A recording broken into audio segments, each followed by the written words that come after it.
Starship Vigilant, a Star Trek Adventures campaign.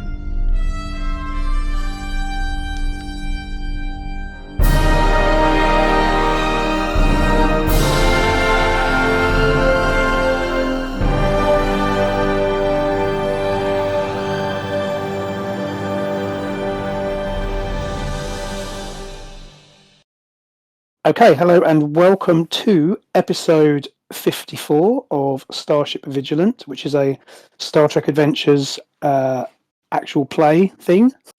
For those hundreds of you listening on YouTube, apparently. So my name is Steve and I'm your GM, and I'm just going to quickly pop around the virtual table just to let everyone introduce themselves. So could I start, if you could just tell me who you are and who you're playing. So I'll start with Karen. Yes, I'm Karen, and I am playing the Chief Security Officer, Kolish, the Klingon. Perfect. Who's next? I am. I've forgotten. John Oscar Hagen. I'm the science officer. Cool. And who we got next? Sarah Jane, and I play Giara Prux, who is the chief engineer. Perfect. And last but not least, we've got... I am Michael.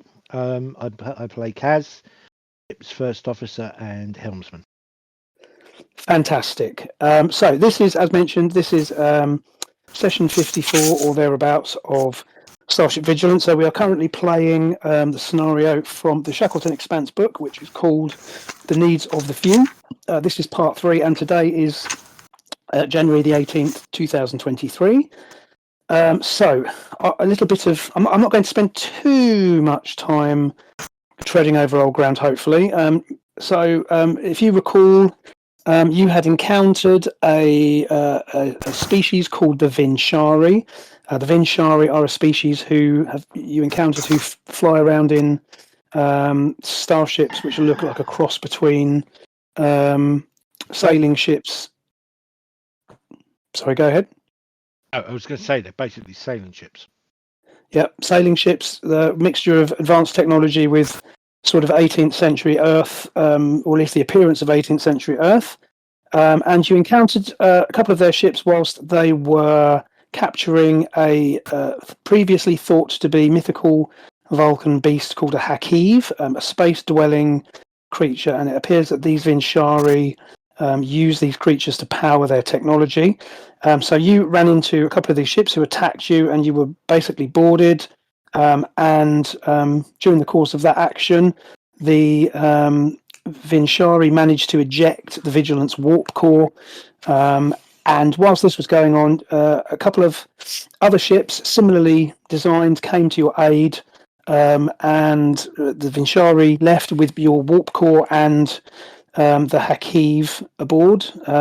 So you were left with Vigilant kind of obviously suffering problems, having lost its warp core. And you encountered a faction of Vinchari who identified themselves as the Arcasai. And the Arcasai are an element of Vinchari society who have kind of gone against the principles of the Vinchari, who believe that basically power is their birthright. And the Arcasai have decided that the use of the Hakiv, a sentient species, to power their technology is immoral, and so have kind of broken off into a kind of rebel faction.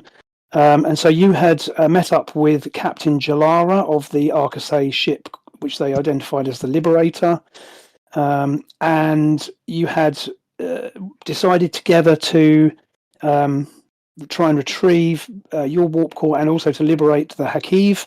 And to do this, you'd managed to basically join the two ships together to create a shared warp field, which would allow you to make the short warp jump to the edge of the Vinchari system, which is where all the evidence pointed that the Vinchari had taken your warp core as well as the Hakiv. Now, whilst this was going on, you met some of the Arcasai crew. So as I mentioned, Captain Jalara was the captain, and you also interestingly found out that her science officer was a male Tilikal by the name of Thasin. and Thasin had been liberated by the Arcasay on a previous Tilical colony world some time ago. If you recall, in your dealings with the Tilical, where you'd come across essentially planets, a planet which held like the physical form of the Tilical, whilst their kind of essence was trapped in this other dimension. So he'd actually been liberated by Captain Jalara and her crew, and is now serving as science officer aboard the Liberator. And he had suggested to you that the Vinchari were trying to obtain access to more Tilical technology, and as part of that dealing, Osterhagen had, because basically Thasin was having trouble remembering specifics about his past life, and so Osterhagen had talked about using the mind meld to try and recover some of that information or some of his memories. And where we left it up, I think Osterhagen had demonstrated the mind meld on one of your security ensigns by the name of Lee Hyun-ju. So one of the junior members of the crew had sort of volunteered. So you'd basically carried out a mind meld to sort of demonstrate the principle to Thasin. So does that jive with what everyone remembers? Yep. Yeah. Perfect. Okay. So as your ships approach the Vinchari system, both crews are on edge. It's taken the better part of a day to get this far, and your power reserves are fading fast. Captain Jalara explains that none of the Arcasay ships sent this way have ever returned, and on the view screen you have emerged from warp in an area of space which is filled with derelict space vessels. On the view screen, hundreds of ships from species you've never encountered, and some you have, fill the field of view. Some have been cannibalized, while others don't have a scratch on them, but all share the common trait of no power, no activity. They are all lifeless. It's clear that this is a ship graveyard. Just beyond them, you can see, through visual scans, that there are tens of thousands of triangular devices, automated drones, each of which is approximately 10 meters in length, and these appear to circumnavigate the entire Vinchari system. Currently, they appear inert. Your two vessels have detached themselves, and you have hidden yourselves within the debris field whilst you decide what to do next. Okay? Yep. Okay, so what would you? Okay, so just to reiterate, so you're currently, if you haven't got Roll20 open, I know, Karen, you haven't obviously got Roll20 access, but what I'm going to do is I'm just going to put a picture up in the general Discord channel, if that's all right. So just in case you haven't seen the picture that I've uploaded of the old. Got to try and find the thing. Just bear with. God, lots of screenshots. None of them actually the one I want. Tell you what I will do actually. I will put up the. Let's have a look. What am I looking for? Just talk amongst yourselves. This makes great radio, doesn't it? I've suddenly realised that my desktop is an absolute mess of screenshots because I've been working on that Golden Heroes game as well. Right, bear with me. I'm going to just take a screenshot from the desktop. Have those of you who've got Roll20, can you see that picture? Which one? All I've got is I think it's Oh the yes, open I one. can. It's Can you the see that? Squid. So it's a title card for the needs of the few. If you have a look on, yeah, that's so the two sailing ships and the life form. no, Yeah. if you have it, no. If you need to refresh, you'll need to refresh your page, Mike. I think again. Is it not? Should it? But I'm just going to upload it. I'm putting it in the Discord chat anyway. There you go. It's in the Discord chat now. So if you look in the general text channel, you should see the image there. Karen, you should be able to see that on your phone, Oh hopefully. yeah. All right. So basically, there we have the Vigilant and the Arcasay ship are kind of lurking currently within this graveyard of ships. And what you understand from Captain Jalara is that this is where, or this system is where the Vinchari will bring or will have brought your warp core as well as the Hakeev. So, but she's also warned you about these automated drones. So these drones surround the system, and they are designed to basically drain energy from any ships that approach too closely. So, and meanwhile, Giara, your team are overworked to the extreme because you're currently operating without a warp core, so you're having to you're making do with reserve power, which obviously will not last indefinitely. So I would imagine you are more than busy. Typical. These drones. That's the sound of the hobnob going down the wrong way. No, that's the sound of brother's late Verbal. Christmas present. I think you say verbal then. Yeah.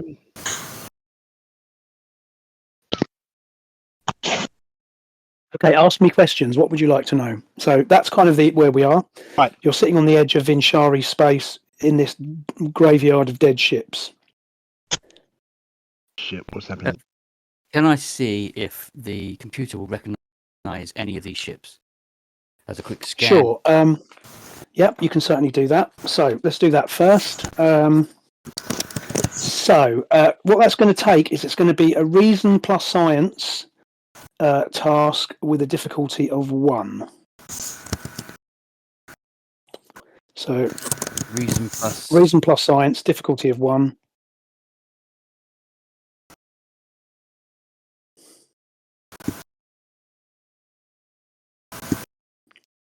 Oh, nothing. That's a 0. Is that right? Yeah. To be honest, it's fine because there's no real. Okay, so what you find? So you take a basic scan. So the first thing is yes, you recognise 1 or 2. There's no Federation vessels here. You do spot what appear to be a couple of Orion raiding ships, different classes. As you remember, the Orions who you've dealt with before, have spread out more into the expanse because they've used, obviously they're interested in, trade opportunities and so on. So you certainly recognise a couple of Orion vessels of different classes, but on your initial scans, you do not see any recognisable Federation vessels or Klingon or Romulan for that matter. Other than that, all of the ship classes seem to be unfamiliar to you. Now, what you also notice as your scan proceeds, you can see that all of these ships basically have no power, which you kind of assumed anyway. And you can also, your scans also detect that a number of these ships actually have the remains of their crew on board still, and it appears that they died from either asphyxiation or just exposure. So in other words, loss of power means no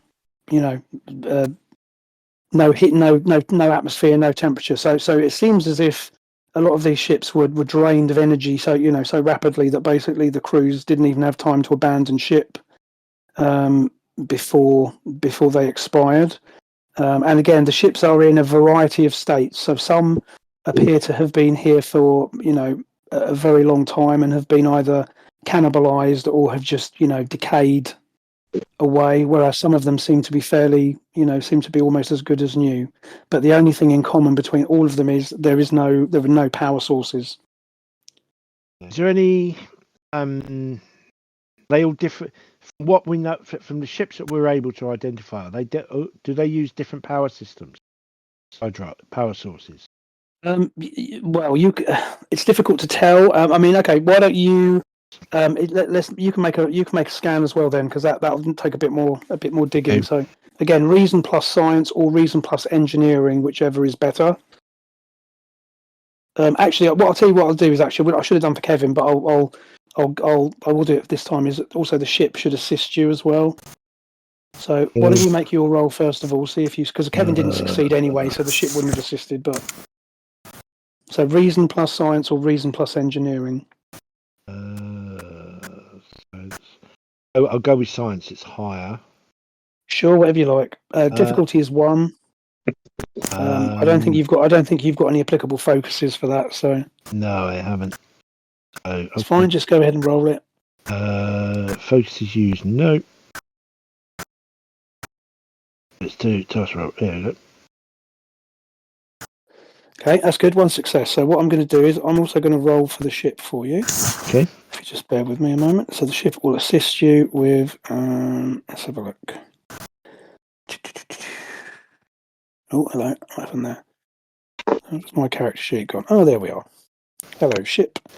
So the ship will assist you with sensors, and so its engineering is better. So I'm going to go with sensors and engineering. Focus is always used for ships, and it's 1 dice. So let's have a look. There we go. Okay. So that's 2. So 2 successes. So I'm going to give you a point of momentum because it's only a difficulty 1 task. So you've got 1 point. I've got tokens here, which I've just thrown 1 down on for you for 1 point of momentum. So what you can tell from your scans is that there are a number of I mean, as we know, and I don't want to go off on a tangent too much, but most starfaring civilizations in the 24th century use similar technology. They use matter antimatter to create power, and so the majority of the ships that you have scanned have that sort of power system. May not be the same design, but there's also so fundamentally, yes, all the ships use the same technology, although they are not. Yeah, so there's no all the same. If that makes sense. There's nothing that would sort of like no Romulan power ship or ships that use a derivative of airdrop engine power. No, there seem to be mostly ships that and they seem to be ships that mostly use similar technology to what you're used to. Are they commercial? As I say, are they commercial? How would you know? All right, that's they are all ship classes that you do not recognise. Right, okay. With the exception of the 2 Orion vessels, which you're familiar with, but everything else are designs you've never seen before. Now, obviously, the Shackleton Expanse is a huge place, so one would assume that these are from other civilizations that you've yet to encounter. There don't appear to be any Vinchari ships. As we've said, the Vinchari ships are powered by the Hakiv. There are no Vinchari ships, so these all seem to be alien to the Vinchari. Put it that way. One thing we're not going to do is we're not going to dock with any of those ships because I've seen that episode of Space 1999. Space 1999, yeah. I nearly used a picture of that graveyard actually but I couldn't find a decent one. But anyway, so you've and basically if you think to ask Jalara, she simply tells you that these ships will basically are either who the Vinchari consider invaders. So in other words, somebody. A ship turns up in the Vinchari system looking to open, is exploring or whatever. Then the drone systems will just drain them of power indiscriminately. In some cases, these wrecks will have been brought here by Vinchari ships. So in other words, they've, Vinchari, military vessels have been out and have kind of brought ships back here. So it's a combination of those sort of things, really. Yeah, fair enough. Okay. Right. Okay. So what else would we like to do at this point? Is there any life forms on any of the ships? No. Your scans of the ships are conclusive that there are no life signs. As I say, there is some organic matter has been detected, but they're all dead. Basically, you can assume that. Sorry.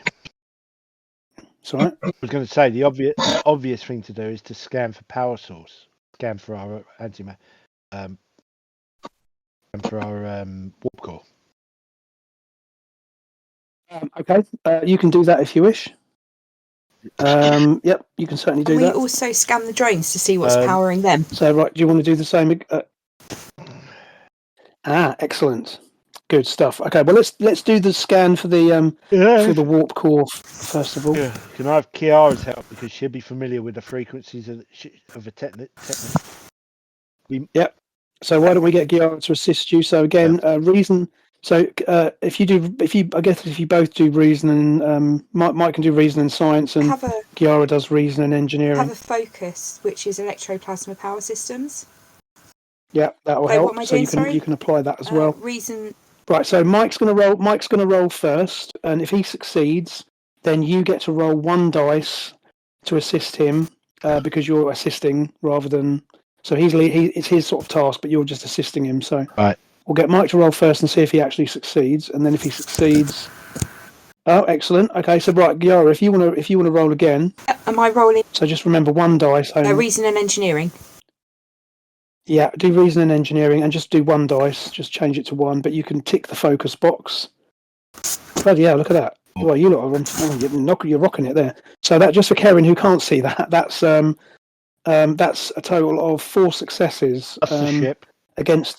Against the difficulty of no. Well, I'm not going to let the ship assist you because Giara assisted you. So I think that otherwise that's just going to get silly, isn't it? So hold on a minute. So I've just given you 4 points. Yeah. So you've got 4 points of momentum now.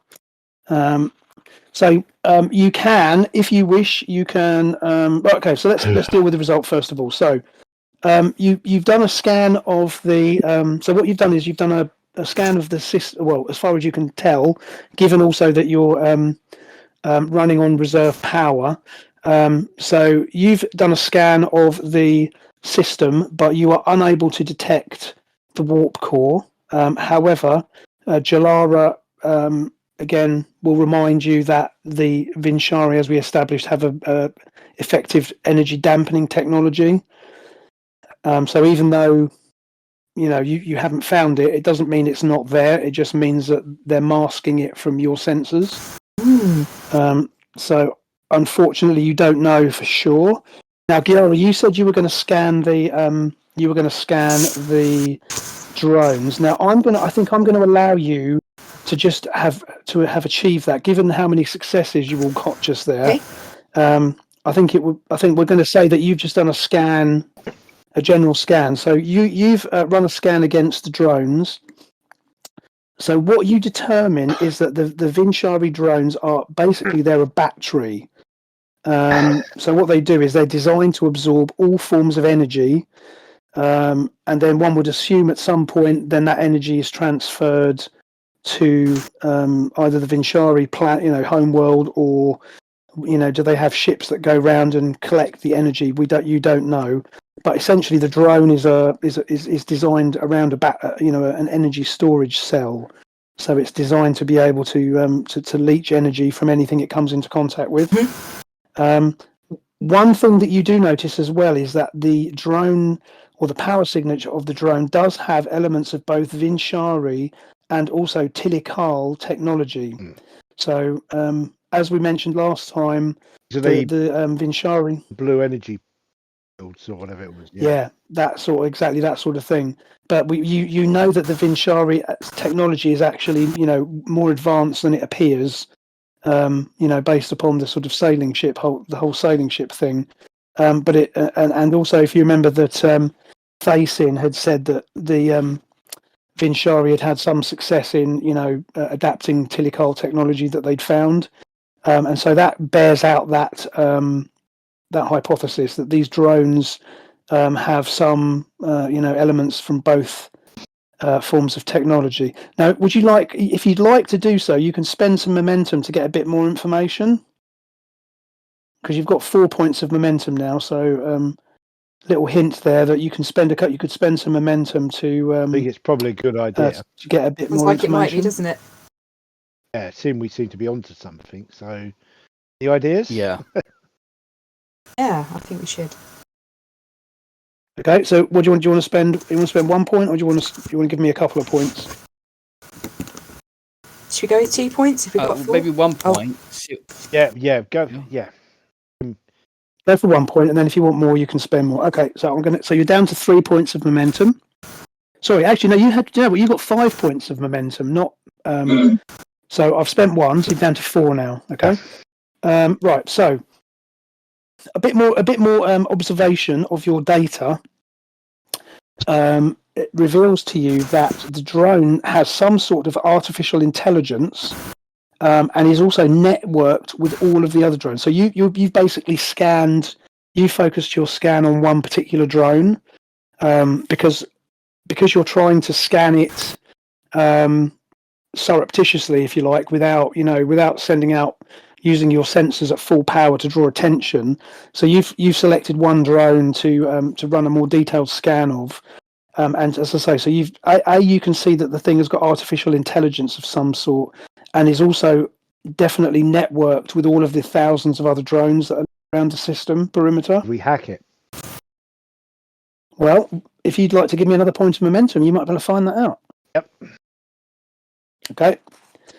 Right, so you're down to 3 points of momentum now in total. So, okay, so yes, so working with the engineering teams, you determined that in fact the network can be hacked. You think you can hack it, and the central database could be accessed, but only when the drone is absorbing power. Because what you've determined with your additional scan is that the drone connects to its central database only when it's in the action of draining energy. If that makes sense. So, in other words, when it starts draining power from something, what it does is it then basically establishes a connection with the Vinchari database.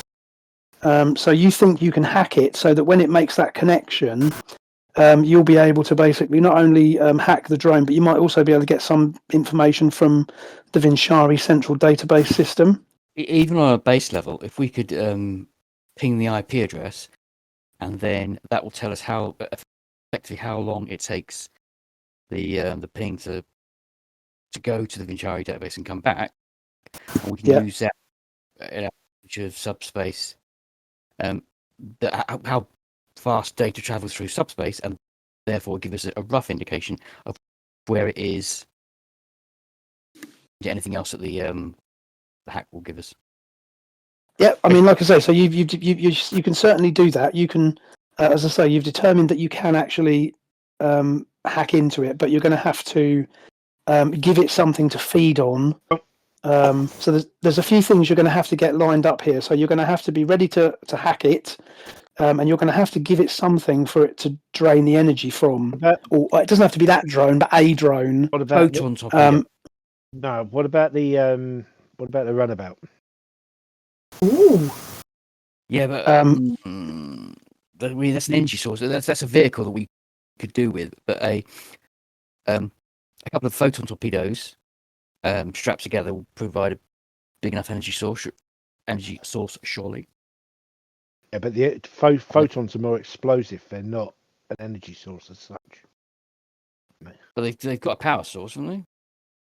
Yeah, but it's yeah, they have an amount of, they do have a power source actually, because they have a propulsion they've system. also got an antimatter warhead. But you could obviously take the antimatter warhead out of them. You could just use probes, to be honest, because all a probe is or rather all a photon torpedo is a probe with a antimatter warhead. So what you could do is you could retrofit a probe. Maybe put like a signal generator or something in it, and you could shoot that out, and then it has a power source because it has it has an engine. So you could do that if you don't want to waste photon torpedoes. I'm sure Kali should probably have an opinion on wasting torpedoes like that if not necessary. So For sure. cool. Okay, so what do you want to do? You're going to use the run? I mean, you could use the runabout, but then obviously the downside of that is the runabout's presumably then going to be useless. Yeah. Because they'll drain the power. We have got a couple of smaller shuttles you could use. Yeah. Absolutely, yeah. You have the Vigilant's got basically two other shuttlecraft as opposed to the More runabout. shuttle pods, aren't they? We could use one. Yep. Use one of those. Put a photon warhead in one of them. Yeah, to make at least take the antimatter out of it. Put into a container into the shuttle. Make it a more juicy looking target. Yeah, you can do any of all of those things. Are all you have to do is provide is basically give one or more of the drones something to feed on, so that once they are doing so, you can then hack them and then access the Vinchari. Get some information from them. So yes, and any of those, I'll let you decide which of those is what you want to do. But yeah, any of those things are perfectly achievable. Your recommendation? Naismith being an NPC will go along with whatever you guys decide to do. So, Yep. What do you guys think? Shuttle or probe? A probe might be better, just to keep hold of as many vehicles as we can.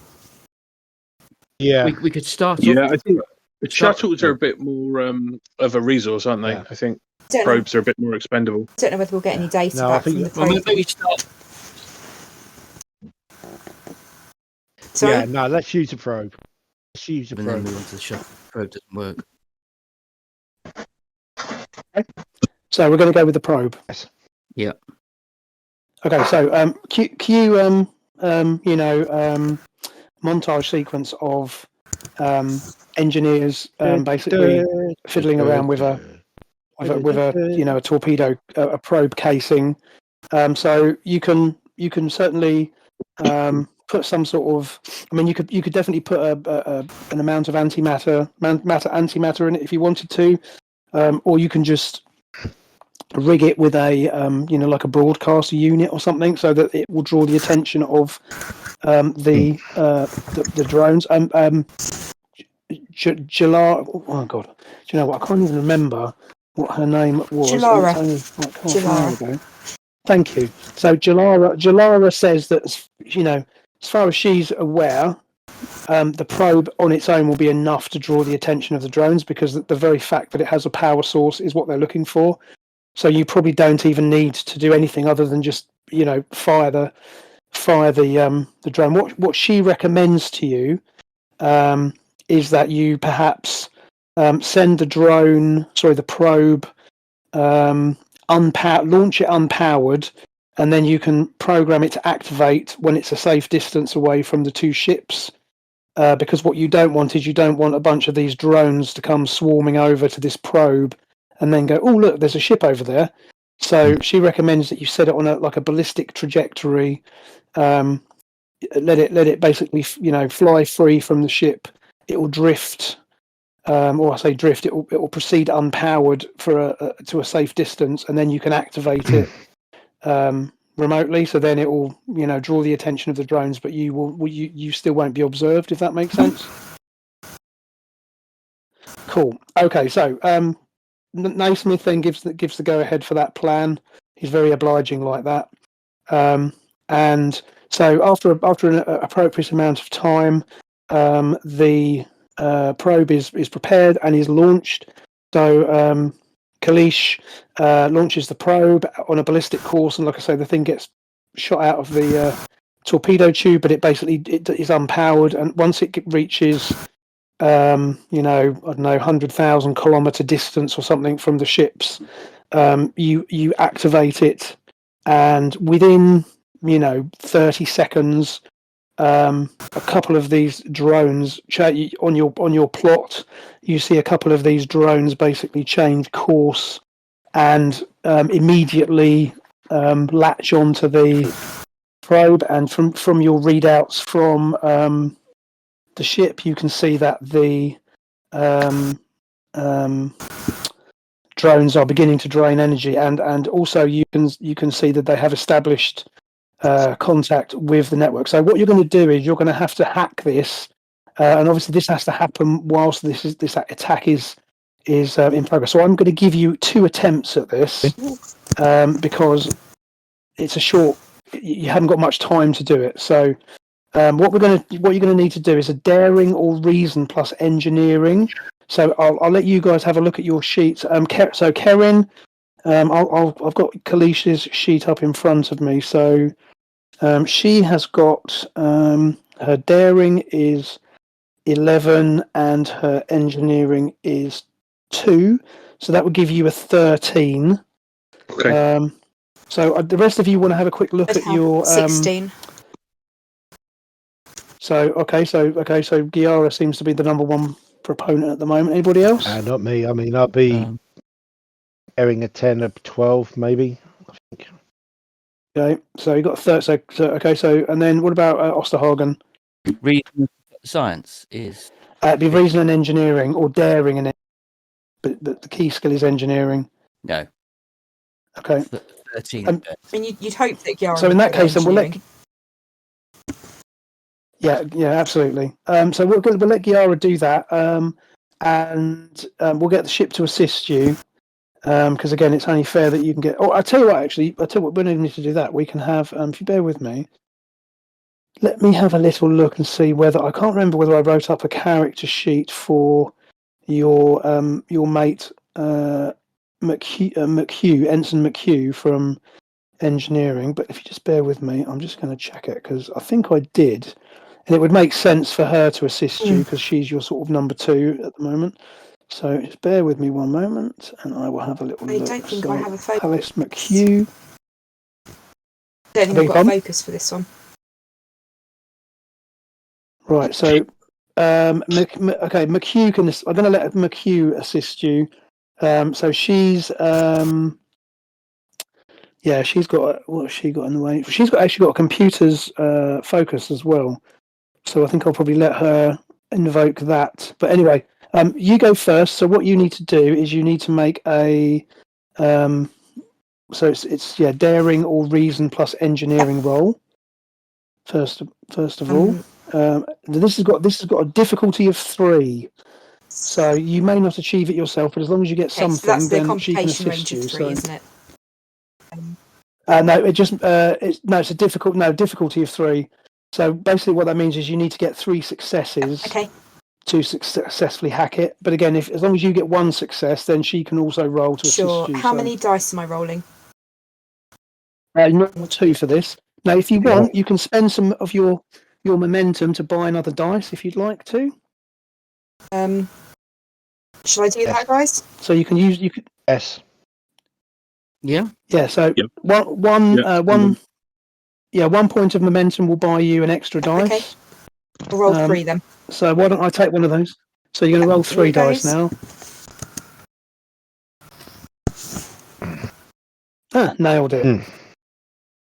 Nailed it. Right. I'm going to. So you succeeded regardless, but I'm going to also just roll quickly for Alice McHugh. So she's got a daring and engineering score of 14 combined. So I'm going to roll a d20 for her. Also got computers. Yeah. She together. So she didn't score a focus, but she did score an additional success. So you've got 2, 3, 4, 5 successes. So that gives you 2 extra points of momentum, and you've successfully managed to hack the drone network. So on your panel, you've now got control. Also, you've hacked into it, and you can actually control this drone within reason.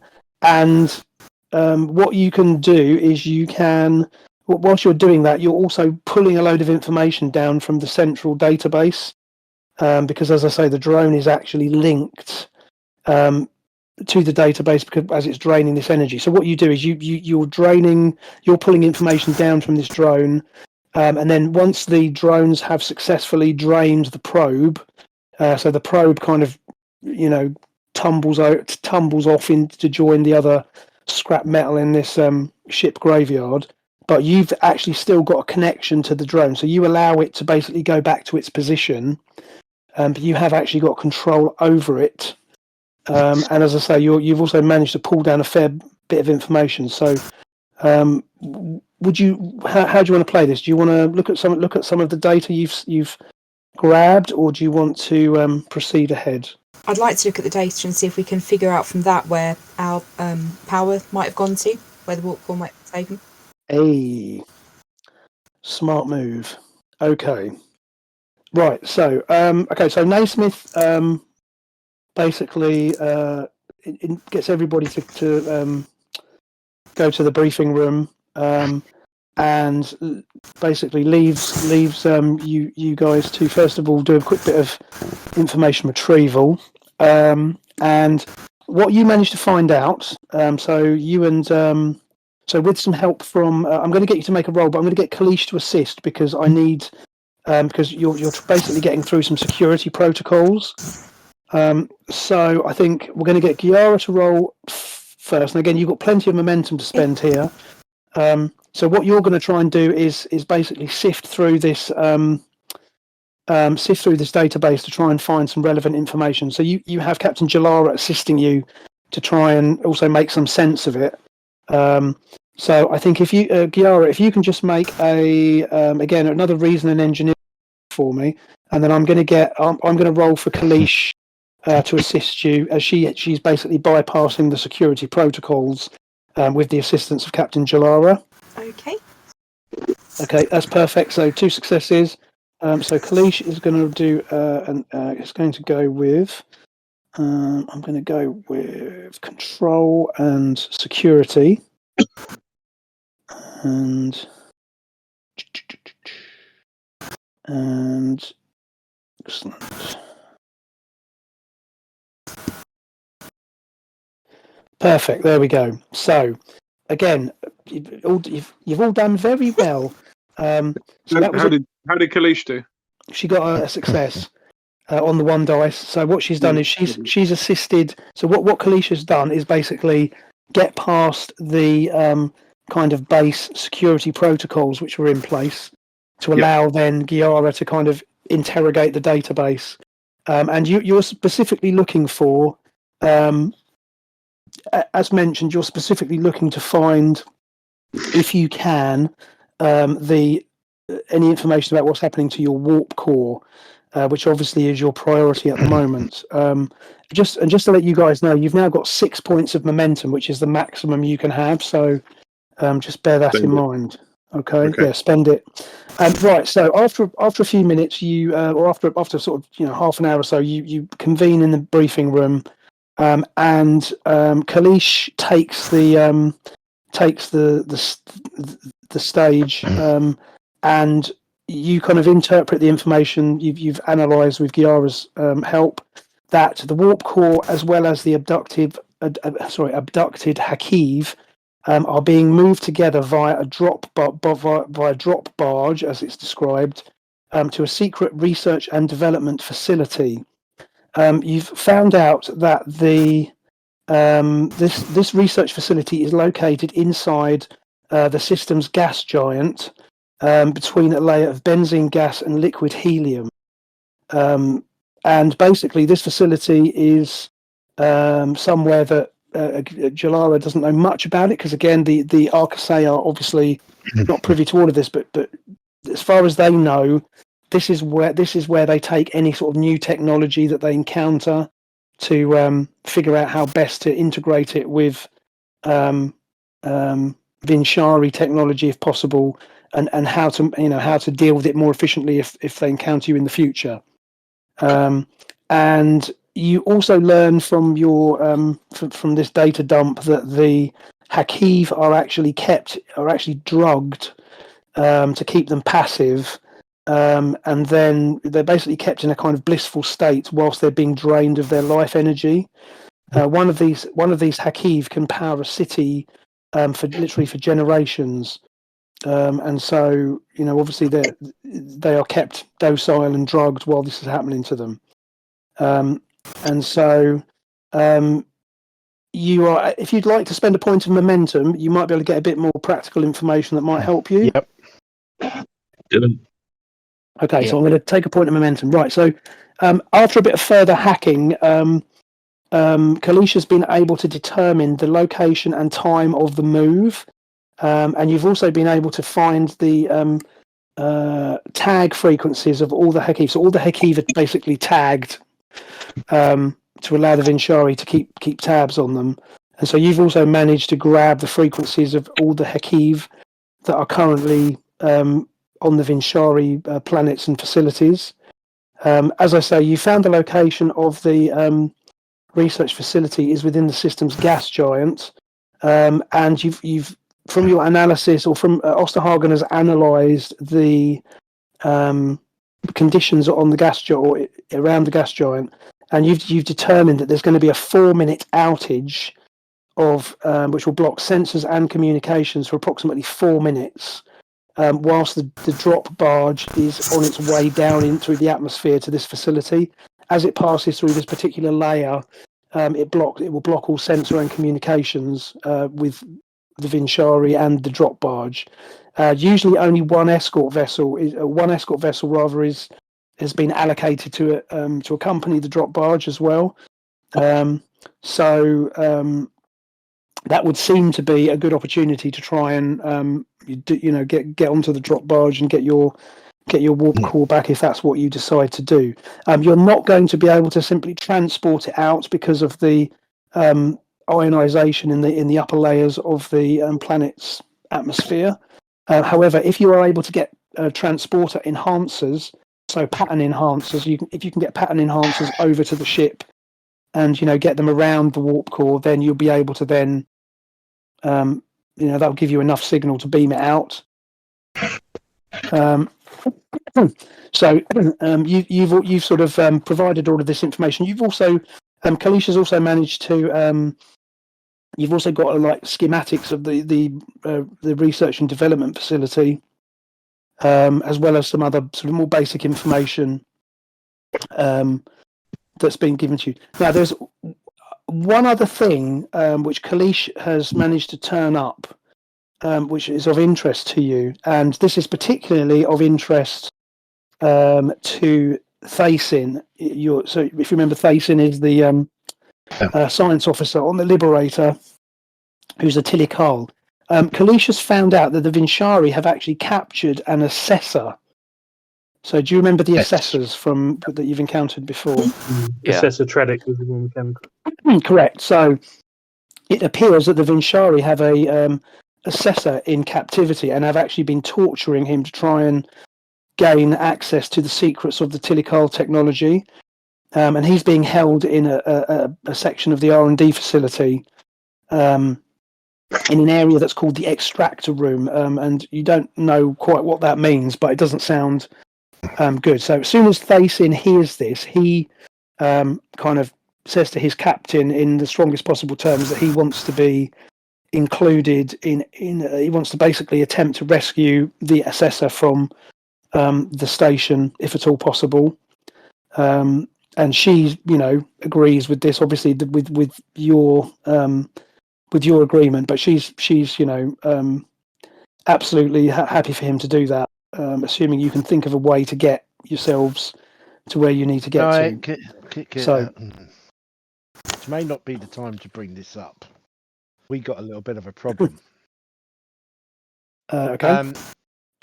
If we basically these things, their power generation system is based on leeching and milking these space creatures of energy. Yeah, am I correct? Yeah, correct. I'm That's assuming we're all taking moral indignation against that. Yeah. Well, I'll leave that up to you as individuals, but as a rule, yes, you would be. If we an end to it, we basically drop this planet back into the Stone Age. Okay, that's an excellent point. So Jalara, so Captain Jalara. So assuming you bring this up around the briefing room. So again, you're in the typical Star Trek briefing room This is scene. sort of like the moral implications of doing this, rather than just pointing out. So Jalara points out. So Jalara, listens to this with interest because again, you say, have we got the right to? You essentially say, have we got the right to? However wrong this is, you know, I mean, our technically, priority. this is still first contact situation, isn't it? I mean, it is. It's not a prime directive situation because the Vinsharia, if equally advanced, if not more advanced. However, you know, on the one hand, your sort of main motivation here is to get your warp core back, because if you can't, you're stuck.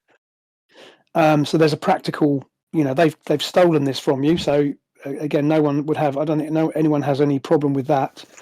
However, as far as the Hakiv go, so Jalara waits for you to make your point, and says, "Well, you know, this is essentially exactly what, you know, it's essentially exactly what the Arcasay stand for." She says the Vinshari are more than capable of generating. You know, they have power. They have the means to generate power without the Hakiv. However, the Hakiv have become a convenience and a you know, it's easy because they can be easily captured and they provide a lot of energy, and the Vinshari do not have a moral problem with that. You know, they don't care that these are intelligent creatures. This is their, you know, this is their mantra of, power is ours by right, or whatever it was that they spouted at you when you first met them. So she is saying, you know, if it makes you feel any better, on behalf of, you know, I am of the Vinshari, and I am, you know, we are determined to end the immoral use of the, you know, the suffering that's been inflicted on the Hakiv for many generations. You know, we intend to stop this with or without your assistance. And if it, and she says, you know, Captain Naismith, if this will make your decision easier, you know, I, as a representative of the Vinshari, I request your assistance in this matter. You know, we feel that this is the right thing to do for our society. Our society has become dependent on this, you know, on this means of power, which is immoral, and, you know, we intend to stop it. So, you simply go on your ships and you hunt these creatures. Hadn't you ever thought of a breeding program? She says, well, we believe that the Hakiv should not, you know, that the Hakiv should be left in peace. Yes, yeah. But the Vinshari for too long have, you know, as you can see from this debris, but beyond that, that surrounds us, you know, we do not need to rely upon these creatures for power. There are other means. We have other methods of the power that we need. It has just simply become easy and acceptable for us to do this, and this is why we in the Arcasay have taken a different path. Okay. So yes, I guess they could, but what she's saying is that the whole use of, you know, the whole reliance upon it, it's like, you know, this is, let's be honest, this is a fairly thinly veiled, you know, parallel with Japan and whale oil and whatever. You know, you don't need to, you know, there's no real need for it. It's just something that they did and that was easy to do. And it's like ivory, and, you know, there are other, you know, you don't need to have ivory ornaments, but it was something people thought was all, you know, they liked it, and it was, you know, relatively easy for them to do and to make money from. So, and similarly with this society, you know, they have other means of, they're not without other means of generating power. But this is just what they choose to do this because they think it's cool, and it clearly isn't. But that's a decision for, again, as a group. You know, your only real motivation here is to get your warp core back, because without it, basically we can't do anything unless we get our warp core back. Yeah, and, you know, Jalara says that they intend to assist you, as they have done already. They will assist you to get the warp core back, but in doing so, you know, they intend to try and liberate the Hakiv that are being held on the research facility at the very least. And now that they've realised that there's an assessor there as well, then Thasin is also going to try and do that. So your motivations may not entirely align, but whatever happens, you need to get your warp core back. Otherwise, you ain't getting back to the starbase anytime soon. So that's your main problem here, is to get your warp core back, because without that, you can't do anything.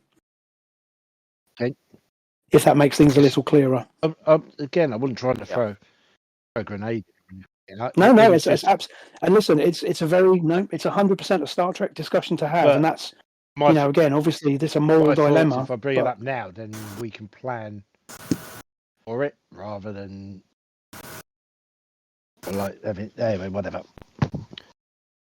No, I think it's good that you brought it up, and it is a, it is a thing, and as Osterhagen says, again, they could have chosen to do this without hunting. They could have, as you say, they could have tried to breed them or whatever. But again, it's more of a cultural thing that this element of their society has gone, oh well, we're quite happy harpooning these things, whereas the other faction have said, well, no, we're not cool with this. We don't need to do it, and we're not going to do it anymore. And so you have kind of come into a conflict that's already been going on. But the bottom line is you've got to navigate your way through this and get your warp core back. That's your main priority, because without that, nothing else matters really. Right. Cool. Anyone else got any strong opinions on it? Because that's all really good discussion to have, and I'm certainly more than happy to go through that. So the only other issue is these things are mythical beings from a Vulcan perspective. Correct. So given that, and these people are powering their entire civilization on them, they're not as mythical. They're actually quite prolific. So I'm from a almost esoteric point of view. What made so how far away is Vulcan for these things to have become mythical? Is it a case that one effectively one was captured centuries ago, and therefore that's why, or is it because these things have a greater link to maybe the Tilikal, and therefore the Vulcans have a link purely as a one-off meeting, and therefore they found these creatures, and that's why they moved into myth? That's an excellent question. Now, I've had to think about this. So my thought on it, and you may go a different way with it. My thought of it is that the Vulcans, as we know, the Vulcans had sent out, had exploration vessels which travelled far and wide, well away from Vulcan, well away from the Alpha Quadrant even, as we know from Star Trek lore that Vulcan just made first contact with Earth, and prior to that in Vulcan history, the Romulans were an offshoot of the Vulcans who ended up leaving Vulcan and heading off into the great unknown. And my take on what I've read about these, and again, there isn't much detail to answer your very intelligent question, because it is a very good question. My feeling is that probably what happened was that a Vulcan exploration ship encountered one of these creatures whilst it was in the process of creating a star or whatever it's meant to have done, or whatever they've interpreted as that, and that information has got back to Vulcan and has kind of passed into mythology. So from hundreds, if not thousands of years ago. A bit like the duck-billed platypus. Yeah, exactly. Yeah, exactly right. So the explorers go to New Zealand. They come across this creature. Word gets back, and it's science, right? The thing exists, but these explorers go back to to England and report back on this thing, and people laugh at them, and it becomes a mythical beast, whereas in fact it's real. So I think exactly the same concept, that this, probably this one Vulcan exploration ship happened across one of these creatures doing whatever it was doing, reported back to to Vulcan, and they kind of dismissed it as being some sort of fanciful mythological creature. So certainly there's no what do I want to say? There's no kind of well documented stuff in Vulcan records about these creatures, which is obviously why they've become more of a mythological thing rather than an item in an encyclopedia somewhere, if that makes sense. So it does appear that these creatures are not prolific away from the Shackleton Expanse, and you don't know how they, are they capable of travel? I mean, you don't know how they get about, capable of traveling faster than light. If not, then one would imagine that they'd be fairly localized. But I suspect what happened was a Vulcan ship encountered one, made a note, or saw something they couldn't explain and reported back, and it became a myth. Right. But again, that's probably something that's, as I say, it's not something that's really addressed in the scenario, if I'm being honest. So But from a meta perspective, it's just fluff more than anything. yeah, exactly. But I think that that kind of that's how I kind of rationalised it in my own head.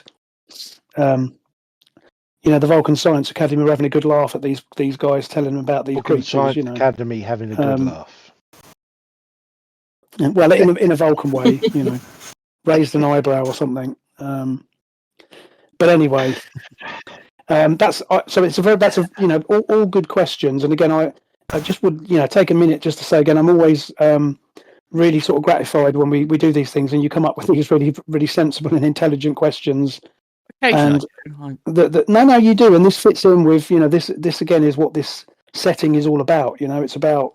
I'm not going to make a habit of it, but no, don't make a habit of it because that would be disconcerting. But it's again, it's discussions like this and discussions about some of the other stuff we've gone off on tangents about. But what Mike said actually brings up another question. The logical nature of the scientists at the Vulcan Academy. The scientists come back and they go, this creature exists, and they go, well, that's illogical, and therefore dismiss it. So it has to be something more. So maybe what actually they found a carcass and brought back a part of it, which has then been lost to antiquity. So it's exactly, and it could be that also logical. We found 100%. But we've lost it. The item, degraded and had to be destroyed or whatever. But therefore, it's at that borderline. It has to be at the borderline between actual myth and actual reality because of the logical nature of the Vulcans. Otherwise, they're going to go, duckbill platypus. Well, that's illogical. It doesn't exist. And write it out. Write it off because it doesn't exist because it is illogical. Therefore, I agree. So I think it has to be more than just that. Yeah, so I think you're absolutely right. So there must have been some evidence of it, and as you say, it's been dismissed for whatever reason and has passed into some sort of. Because again, mythology is an interesting topic to talk about. Even again, when you're talking about the Vulcan society, a logical society. But the point is, again, I think we've given this more thought than the writer of the scenario did as far as the creatures go. But I'm absolutely fine with that because again, it it's engagement in the story, and it's so for myself, I take pleasure in the fact that you can ask those questions, and I think it's again, and the moral dilemma that brought up is also very equally important. It is very very much a Star Trek concern and a Starfleet concern, but again, practically, the good news is you've got quite a clear mission objective here, which is to get your warp core back. Because the other consideration is as well, from what Jalara has said, is if they, get hold of if they manage to analyze your technology to any great degree, then of course that can also give them an advantage. Assuming that at some point other, the Vinshari will encounter other Starfleet vessels, it's also not a good idea for them to have developed, to improve their technology to the point where it can, more easily steal the energy from a Federation ship. So the other elephant in the room, is we have just found what amounts to being a potential war crime, or at least genocide, because they've stolen their power units, and there are however many ships there are with dead crew. Surely that is that is genocide. What does the it's certainly piracy. Wouldn't go as far. If nothing else, it's piracy on a big scale. As genocide because they haven't wiped. It's genocide against the creatures, not against the ship crew. It's piracy. Yeah, because it's indiscriminate. They couldn't give a shit what the races are. Yeah, so it is. Yeah. But even so, exactly. It's mass murder. What does the protocols, the prime directives say about that? Is it a case that that's bad? We need to send in troops to. rain down hellfire. The prime directive is designed. The prime directive. Here we go. This. We're getting into it now. So the prime directive is, General Order 1, as it is also known, is that you're not to interfere in the development, essentially, of a lesser society. So this does not apply here.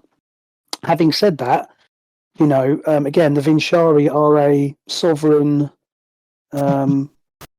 species, nation, not a nation, a species. So Starfleet's first reaction would be to, negotiate, would be to make, try and make peaceful contact.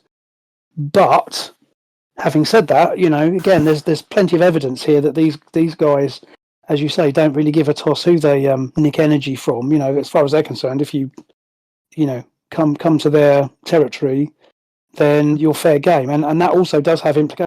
Also has implications for Starfleet expansion into this region, because you've come, the Vigilants come probably further than Starfleet have gone in any great numbers, but sooner or later, Starfleet vessels are going to be coming this way in greater numbers, and another good reason why you need to get your warp core and you need to get back to Narendra Station. And it might be that a task force is sent out from the starbase to come and have a chat with these guys and put them straight on a few things. Starfleet certainly wouldn't invade Vinchari space, and but it's certainly, if nothing else, you need to make Starfleet Command aware of the situation here and the threat level that these people represent. And again, the don't forget the assessor situation as well, because again, if they're fishing for more Tilical technology, that could also be a very bad thing.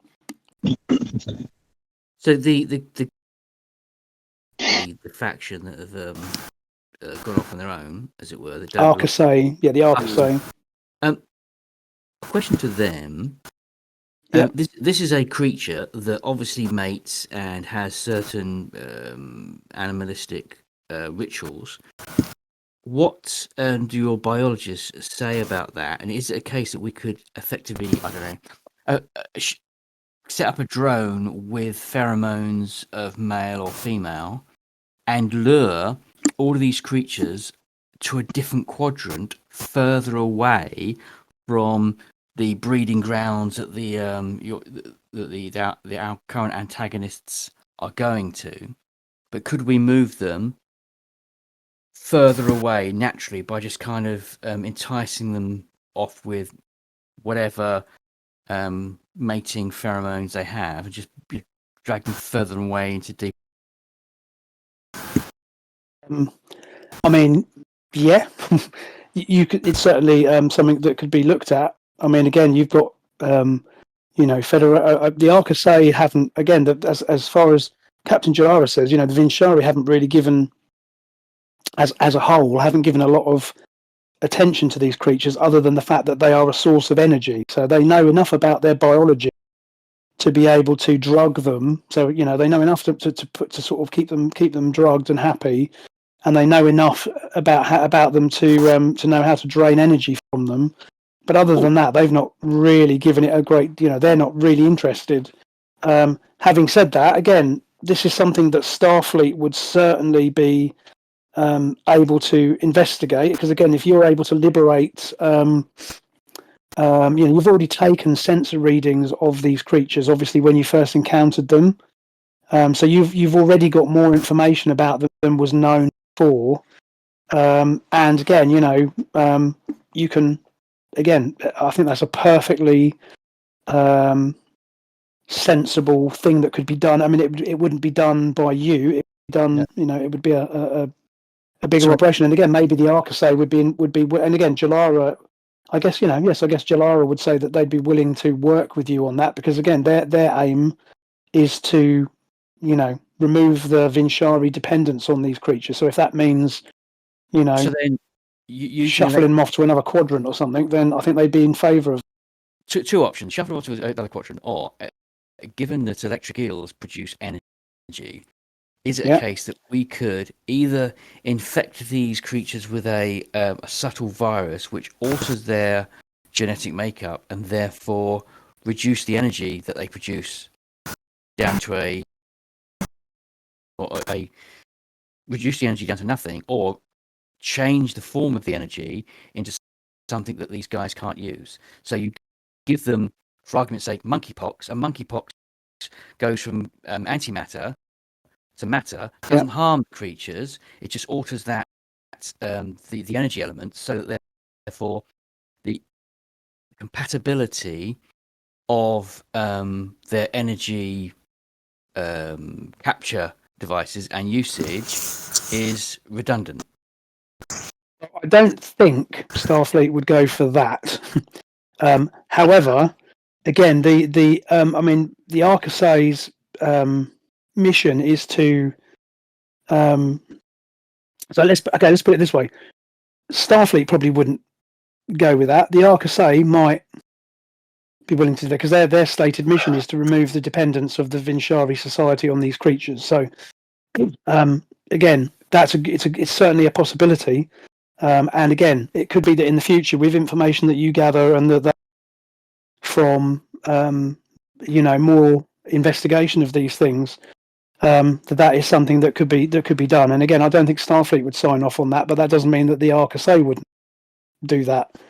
Because again, that might be an idea that's not occurred to them. So maybe you've inspired their rebellion to go in a different direction. In other words, if they can again do exactly that, so that it becomes pointless for the Vinchari to capture these creatures. Because as she said, they have the means to generate energy.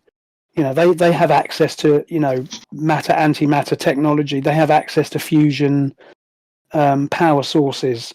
They just do this because this is what they've done and they're used to doing it, and it's easy for them to do. It's actually they enjoy the power trip, if you like. It's like fossil fuels, right? Everybody knows it's bad for the planet, but you do it because it's what we because everything because you drive, because your car runs on petrol, and your power stations run on coal, So it's that kind. Again, it's sort of like an environmental message, if you like. And so the Arcasay are the radical thinkers who are trying to get everybody to drive electric cars, basically. They don't want that. They believe that their society suffers from its reliance on these creatures.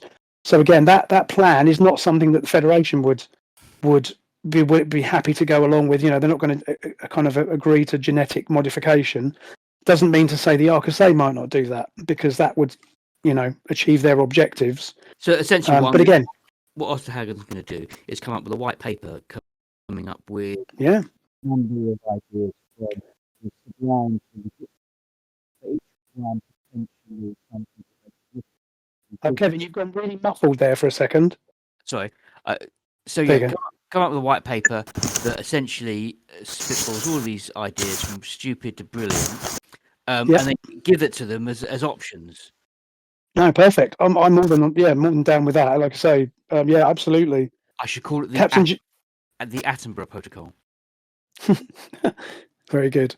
And Captain Jalara is very interested. This is just an excuse to get her DNA. This is just. Of course it is. Yeah. As soon as she, of course, gets close enough, I've got her DNA. You say all I'm going to ask for this white paper is a little sample of your DNA. But no, she's 100% interested in this, and says, look, once this current situation is resolved, then I would certainly welcome in-depth discussions with you and your your science team to discuss these options further, because these are matters that could indeed speed the liberation of the Hakiv as a whole. Anyhow, that was a massive epic off topic, or at least side track there. What was the question? So we're back in the briefing room, and yeah, exactly. I can't remember what day is it. I don't know what day of the week is it. I can't remember. That's why I love this game. It's great. See, I feel like I've been. These are not the things. I know these are not the things that come up in AD&D.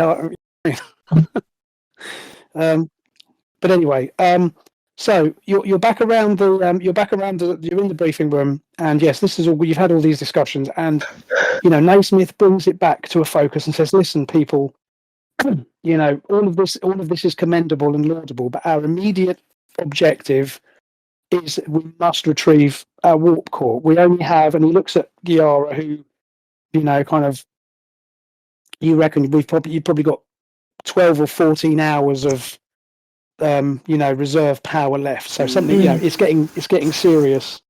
And then because sorry. I was thinking, how many ships have they got that can actually absorb this stuff? Is it a case that we could hide the shuttle in one of the damaged ships and then lure them away so we can go and get our... No, what you've got thousands of drones surrounding this system. However, don't forget, you're currently hacked into one, and Giara reckons, and Giara and with Kalish's help, can use the drone that you've hijacked. You can actually use it to mask your entrance into the system. So, because obviously you've got to get to the gas giant in the star system to get to where your warp core is going. To do that, you've got to get past this wall of drones that surround the system. But the good news is, because you've hacked into the drone network, you can actually use your control of that drone to basically, you can get it to ignore you so that the Vigilant can slip through the the net, if you like, to get where you need to go. So that's the good news. So then you're going to have to figure out how to get onto the, because again, the next problem you've got is you know that your stuff is on this drop barge. So this drop barge is basically a great big lumbering cargo ship, essentially.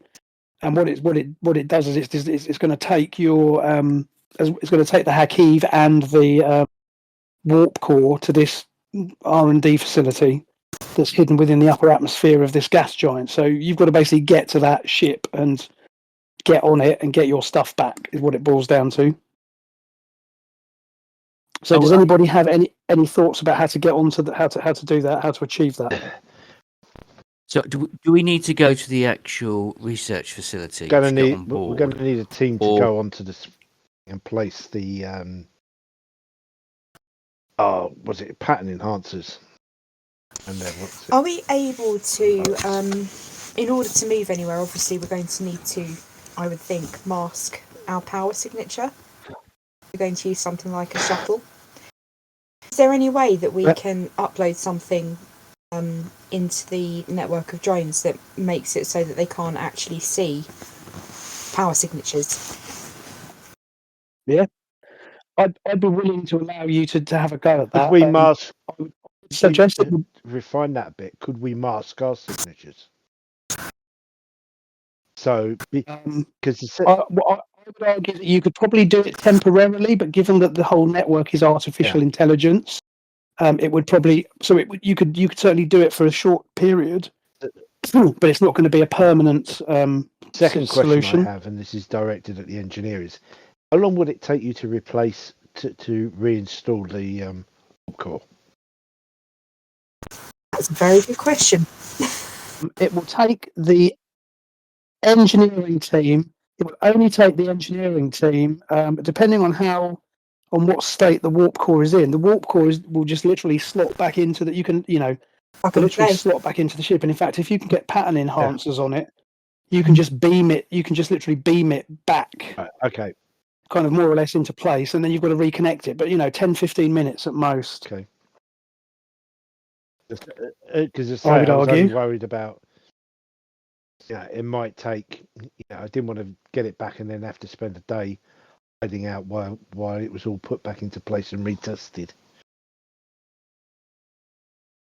Okay, so how far away are we from the damaged? So we need a diversion. So how far away are we from all the damaged ships? You're currently in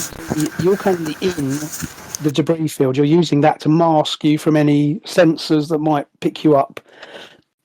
So you're kind of in amongst them at the moment. Okay, so the question then is, how many photon torpedoes would it take to move one of these ships into a effectively a decaying orbit to crash into the research facility? Bloody hell! Because if you wouldn't use that, if we could do that, and then we can then come round effectively behind them, where they're focusing on a large ship that is falling towards them unpowered. Yeah. That would what you give us a diversion. you could, or what you could probably do is you could also probably if you get into the system, you could probably capture an asteroid, or even because the gas giant has several moons, several small rocky moons. So you could even just literally excavate a chunk of rock and use that. You don't necessarily need to tow a ship. You could just, because the point is, if you're just talking about a diversion, if you were to launch a bloody, like a meteorite at the base, that would certainly focus their attention, I would argue. And you could probably do that because, again, space is full of objects and debris. So again, you'd probably draw more attention by towing a derelict rather than just going and scooping up a bit of rock and. The rock looks less manufactured by. Yeah, no, that's a good idea, and I will say that your scans of because presumably you scanned the gas giant, to try and get an idea of when Kalish and Kiara were kind of doing that scan. You looked at the gas giant planetary system, and as I say, there are a number of small moons and large chunks of rock which are orbiting the thing. So you could easily, I won't say easily, but you could definitely divert one of those with little effort to put it on a collision course with the base, if that's what you want to do. The first problem you have to let me break it down as I see it. So the first thing you've got to do is you've got to get into the system. So you've already put that in place by hacking the drone, so that you've determined that you can use the drone to open up a hole in because even though there are thousands of these drones, you're talking about drones surrounding an entire solar system, or at least an entire planetary system. So obviously they are not 30 meters apart. They are thousands of kilometers apart, and they come together to they'll cluster together to attack or to drain energy from an object. But as basically you can put a hole in the net for you to get through quite comfortably, because you've got this drone under your control. And as you were saying, you could certainly do something if you wanted to upload some sort of a like a masking protocol to give you again a bit more time to be able to get in and get what you want to do without being detected. As I say, that would be complicated, but you could do it. And as I say, it won't be permanent, but it will last you long enough to get to the gas giant and to do what you need to do. So we need two working groups. We need on the idea of how to mask, and the other team to look at how do we get a rock as a diversion. And so I would argue that Guillaume and Kalish will again work together on the problem of hacking or rather uploading a virus, for want of a better word, to give you some sort of cover through the drone network. And I would argue that Kaz and Osterhagen would get together to figure out about the, as I say, using some sort of planetary, like a rock or an asteroid or whatever, to throw at the base if you want a distraction. Don't forget also, though, what you do have to do is you also have to somehow get onto this drop barge if you want to get the warp core back before it reaches the R&D station. On that. And meanwhile, Facin is pushing to also board the R&D facility to rescue the assessor, because he's on the station, not on the drop barge. The drop barge is just bringing the warp core and the Hakiv to the research station. Yep. So there's a few things going on there that you need to think about. But again, from Naismith's orders to you are to Kalish and to Giara to figure out the issue with the masking the ship, and then the other two to work out a plan, or find something to throw at the base, because he agrees that it would be a good diversionary tactic to allow you, again, give you a better chance of getting onto the drop ship. Again, given you have already got a window of time where the ship's going to be out of communication, but also if they're busy dealing with an incoming asteroid or something, then again that's going to give you more of a diversion. So Does that seem Yeah. clear enough? Yes. Yep. Cool. All right. So who wants to go first then? So we'll tackle it in two. We've got two sort of teams to look at there. So has anybody, before we go on, actually, has anybody got any questions? Is everyone sort of vaguely clear? I know we've waffled on a bit there, but is everyone relatively happy with what's going on? Or does anyone have a better idea? Is Tilikar prisoner on? Because you said there's basically a freighter or Assessor. something. Yeah, the assessor. Excuse me. You said there's a freighter or something that's moving in. It's got. Yeah, they describe it as a yeah. drop barge. It's basically a really large cargo ship. It's got as I say, it has holding compartments that it keeps the Hakiv in, but also your warp core is stuck in one of its cargo bays. But this is quite a large, but it's a large sort of slow moving barge. Basically, it's nothing fancy. So is the Tilikali on there? Is the assessor on there as well? No, the assessor is on the R&D Okay. station. So he's on the base that's hidden within the atmosphere of the gas giant, which is where the dropship is heading for. Yeah. So as I say, the dropship is going to go through it has to go through the upper atmosphere to reach the base, and there is a 4 to 5 minute window where it will be out of touch with the base because of the ionization in the atmosphere. So you can plot that again. Osterhagen's scans of the gas giant have shown that, because of the way the layers of the atmosphere are organized, there's going to be a period when the ship is out of, they won't be able to see it on the sensors, and the dropship won't be able to communicate with the base. So that's your kind of window, presumably, to get onto the dropship. Firstly, so that's the main your, thing to do is to get the pattern enhancers around the warp core, get onto the ship, put on those. Correct. If we hang around, do we know what sort of crew this station's got? So Kalish found schematics of this R&D facility. So it's there are hundreds of personnel. However, most of them are science. They seem to be science personnel. So there is a detachment of soldiers essentially. One thing, however, one phrase that has come up that Kalish and the rest of you don't really understand what it means, and it's a phrase called the Midajar Kar. And when Kalish, says I don't know what I do not know what this phrase is. Jalara goes a bit pale, and she tells you that the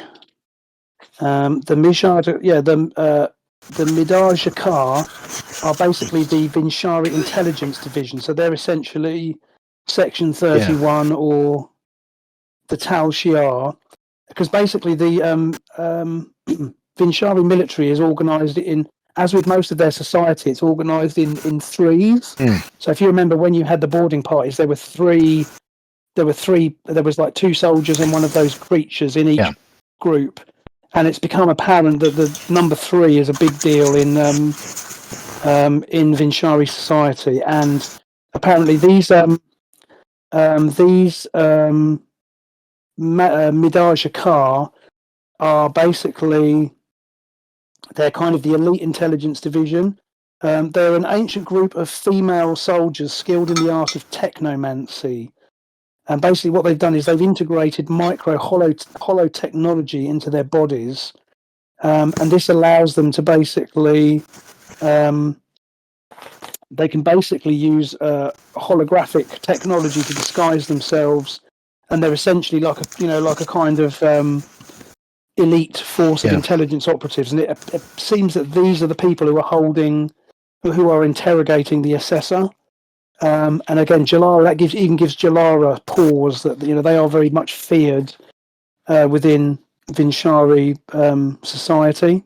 Given that new information, I want to find a way in which I can test Jalari to see if she isn't one of these elite creatures. Well, that- as she's describing them, she says that you can always tell. You can tell the Midajakar because they've had their bone ridges. You remember we said that these Oh, yes. Dinshari have got these kind of bony collars around their. It's part of their. It's part of their physiology. So you can tell the Midajakar because they have them removed. Right. So basically, male and female Vinshari have these bone collars, but those guys have actually had them removed as part of their indoctrination. And she clearly has one. So although she might not catch that you're being a bit suspicious of her, but she's got her bone collar. Looks very much like the females that you've seen before. So I've seen females before. yeah. So anyway, right, good. So, okay, so you know that basically the assessor is being held on the base, the warp core, and the Hakiv that you encountered ship. Your kind of mission 1 is to get through the barricade, get into the system. Mission 2 is to get onto the drop ship, using both the blackout and the distraction of a meteorite or whatever it is you chuck at them for good measure. And then once you've done that, then your options are obviously, because if you can get the pattern enhancers around the warp core, you can beam it back to the ship, and presumably they won't know any different. We could all.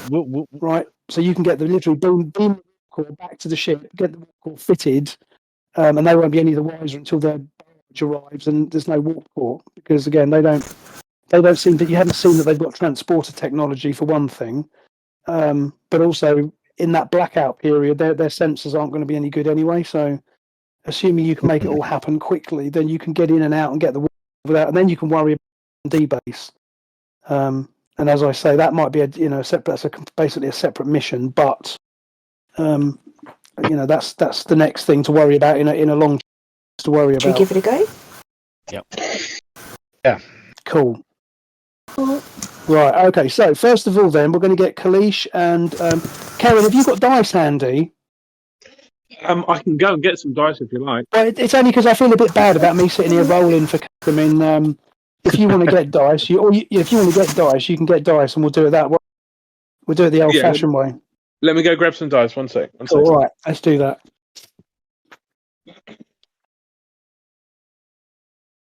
So we'll just give Kevin a second while he grabs that, and then, like I say, we'll tackle those 2 tasks first of all. Excuse me. Yeah, good stuff. A lot of talking tonight. Sorry about You will, of course, have to tell me what my numbers are because I don't have my sheet. Absolutely. Okay, no, I've got it. No, I've got that in front of me, so that's fine. Okay, so first task then is that so Kalish retires to engineering. Giara, on your engineering panel, Giara, you've got the display from this drone which you've got securely under your control at the moment. So what you're going to try and do is come up with a temporary virus, for want of a better word, which you will be able to use to mask the Vigilant from the drone network. So basically, you can tell the drones to ignore or to basically accept the Vigilant as a piece of space debris or whatever you like. The point being that once you pass beyond the influence of this drone that you have control of, other drones surrounding the system won't latch onto you and come and attack you. Okay? We should call the virus Goldblum. If you like, yeah. Goldblum, yeah, of course.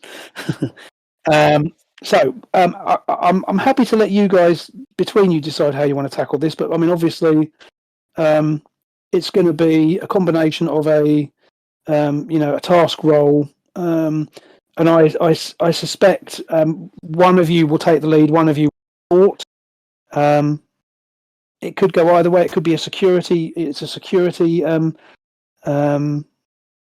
thing to look at, or it's an engineering. It's a combination of the two, really. So I'm happy either way for you to decide who takes the lead. Obviously, Giara's got better skills in engineering, whereas Kalisha's got skills and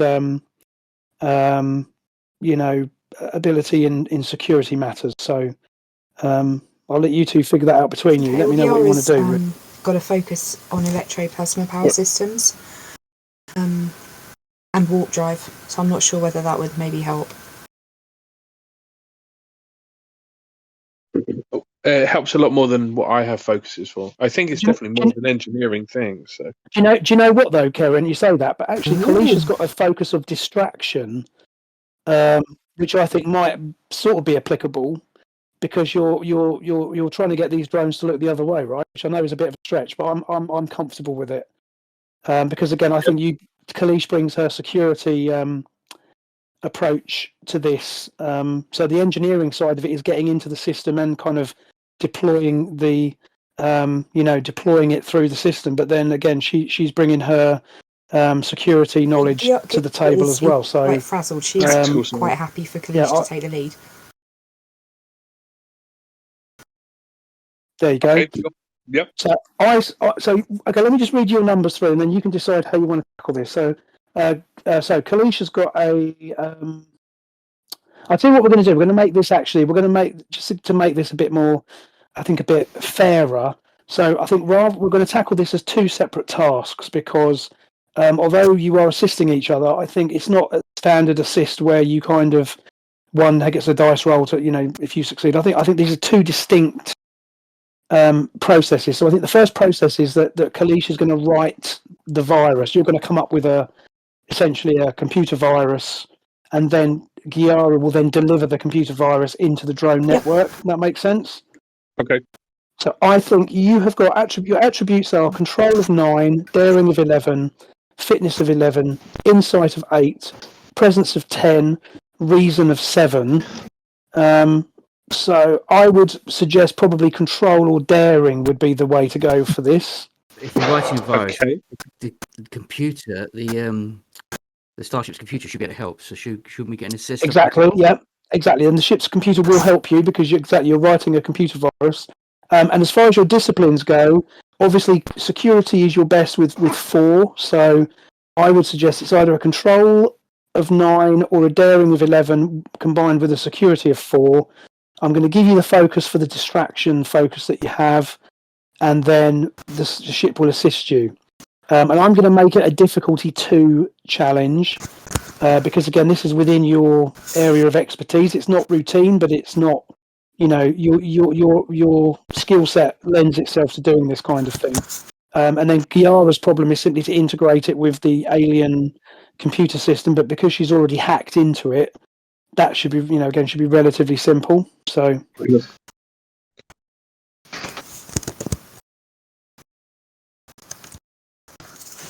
So what do you think? Do you want to go with them? I mean, obviously, daring's the higher number, so I'd be happy for you to go with that, or you can take control, which is 9 as opposed to 11 for daring. But so that would give you either a 13 or a 15 target number. I prefer the control over the daring. I'm just trying to figure out what Kalish would do rather than because I know what I would do because I'm risk averse, but Kalish isn't. she's Klingon.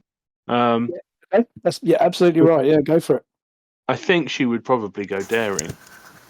Yeah, I think that's probably fair. She's probably going to take shortcuts to get a better result rather than be. So I think you're right. So I'm going to give you go with daring and security. So that's a 15 is your target number. And as I say, I'm going to give you a focus. So remember, anything below 4 or below gives you 2 successes automatically. So I'll let you roll your dice and tell us what you get. Okay. An 11 and by the way, you've still got we've taken off 1 momentum because we've gone to a different scene, but you've still got 4 momentum here as well. So again, if you want to buy, I'll take another dice as well. Then I'll buy another. So on those first 2, I got an 11 and a 6, so that's 2 successes. Yep. So roll the third dice as well. Then roll another one, and that is a 14. Okay. So still 2 successes. So that's succeeded, and you've still got in the pot. You've still got 3 points of momentum. So great. So you managed to you basically your fingers fly across the panel as you put together. You basically take a virus that you've used before for some incursion mission that you've done previously. And what you've set up previously is you've set up this computer system to, set up false sensor echoes or something to point security forces in a different direction. So you kind of modify that protocol, and then you basically hand that over to Giara. So Giara task is to essentially integrate this into, is to basically send it to the drone, and then the drone's going to pass it across all of its buddies. Now, as we've established, because the drones they have AI, they're also linked, and they have, they have links back to central database. Again, the time this is going to be effective for is going to be limited, because periodically they get updates from the central system. But again, it will also assist you because you're going to be able to easily transmit that throughout the whole network. So I'm going to, again, so for your skills, I mean, obviously feel free to go with whichever attribute and discipline you feel more comfortable with. And again, you've got 3 points of momentum, so you can easily buy another dice if you want. And I'm going to say, again, this is a difficulty of 2. So again, it's not super difficult because you already have hacked into the system. All you've got to do is send the virus up without tripping off any alarms or anything within their system. So again, you're placed to do that. So if you want to go ahead and pick what you want and then roll that for me, that would be ideal. Reason and engineering, and I don't have a focus for this one, do I? Yeah. Or do I? I've got warp drive, I've got electroplasma power systems. I can't, I'm just not looking. I'm not sure that it's because this is... Yeah, I don't think they really apply. Thing. What else you got there? Yeah. No, not really, because transporters and replicators don't really fit in. Although that will come into play later. But okay, yeah. I mean, I think just go with that. Again, you bought. I'm going to assume you're going to buy an extra dice. Thank you. So that will give you 3 dice to roll. So, and you've still got 2 momentum in the pot. How do we get on? Excellent. Oh, perfect. There you go. 2 successes. So brilliant. Okay, perfect. So, right. So, after about 30 minutes of work between the 2 of you, so Kalish has written the virus and Giara manages to upload it. And what you do, you've got it standing by so that you can because you've warned Captain Naismith that you might get an hour or 2 grace out of this system because you don't know how often, you don't know how long it will take for the kind of AI to override it throughout the network or for it to receive an update or something. But you reckon you've got a couple of hours of you're comfortable that you've probably got 90 minutes to 2 hours of time for sure where the Vigilant will be undetected at least by the drone network. Now, of course, that's not going to do anything against sensors on the R&D station. But as far as the drone network goes, which is your first problem because it's the drone network that's going to drain your power, you've got a couple of hours of clear space. All right, so that's all done. So now we're going to head over to the other 2. So you 2 have. So give me your thoughts about what you're going to do with chucking something at this base. Then, well, the easiest thing to chuck at base would be Hulk, rather than trying to grab an asteroid or something like that. Just chuck a wreck of a ship at the base. Can we use tractor? But as we were saying earlier, the only problem with that is that means you've then got to tow a derelict halfway across the solar system to get to this gas giant because you're on the edge of the system at the moment.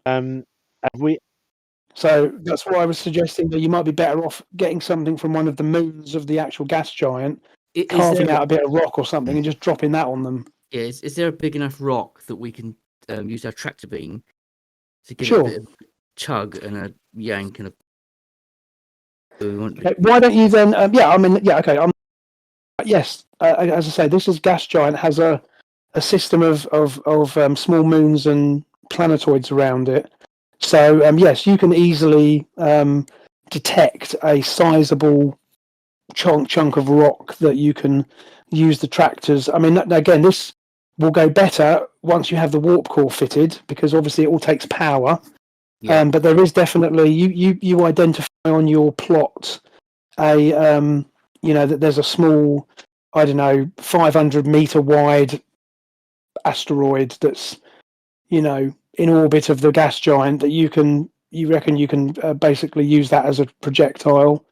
And then, as I say, you calculate. I don't even need to make you roll for it. You can use your, you just calculate the trajectory you need, and you can just get the tractor beam to nudge it out of orbit and essentially lob it at the base. Well, I can plot the course for it. I can plot them whatever the absolutely. maneuvers. And as I said, I don't think I need to make you roll for that because it's pretty routine. It's not, you know. Osterhagen does a scan of the vicinity of the planet. He goes, right, well, that looks big enough. You know, again, there's lots of these little planetoids and that, you know, rolling about. So you just identify one that's sizable enough that it would pose a threat to their station. You know, if you chuck a pebble at them, it's not going to do much. But if you chuck a 500 meter, or you know, like a 500 ton lump of rock at them, whichever you prefer, that's going to cause them problems. So yeah, that's probably the way to go.